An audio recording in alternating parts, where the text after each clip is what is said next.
By election ಉಪಸಮರ ಬಹಿರಂಗ ಪ್ರಚಾರಕ್ಕೆ ಇವತ್ತು ಕೊನೆ ದಿನ. ನಾಳೆ ಮನೆ ಮನೆ ಪ್ರಚಾರ, ನಾಡಿದ್ದು ಮತದಾನ. ಸಿದ್ದರಾಮಯ್ಯ ಸಿಎಂ ಆಗಿ ಇನ್ನು 2 ವರ್ಷ ಇರ್ತಾರೆ. ಈ ಬಗ್ಗೆ ಹೈಕಮಾಂಡ್ ಸ್ಪಷ್ಟನೆ ಬೇಕಿಲ್ಲ ಎಂದ ಪರಮೇಶ್ವರ್. ಎಲೆಕ್ಷನ್ ಬಳಿಕ ಬದಲಾವಣೆ ಖಚಿತ ಅಂದ ವಿಜಯೇಂದ್ರ.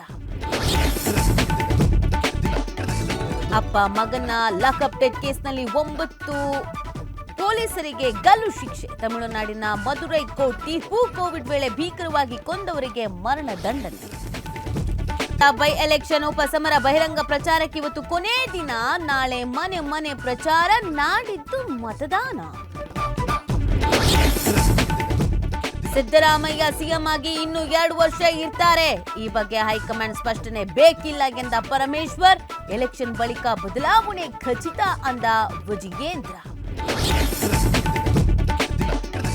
ಅಪ್ಪ ಮಗನ ಲಾಕಪ್ ಡೆತ್ ಕೇಸ್ನಲ್ಲಿ 9 ಪೊಲೀಸರಿಗೆ ಗಲ್ಲು ಶಿಕ್ಷೆ. ತಮಿಳುನಾಡಿನ ಮದುರೈ ಕೋರ್ಟ್ ತೀರ್ಪು. ಕೋವಿಡ್ ವೇಳೆ ಭೀಕರವಾಗಿ ಕೊಂದವರಿಗೆ ಮರಣ ದಂಡನೆ.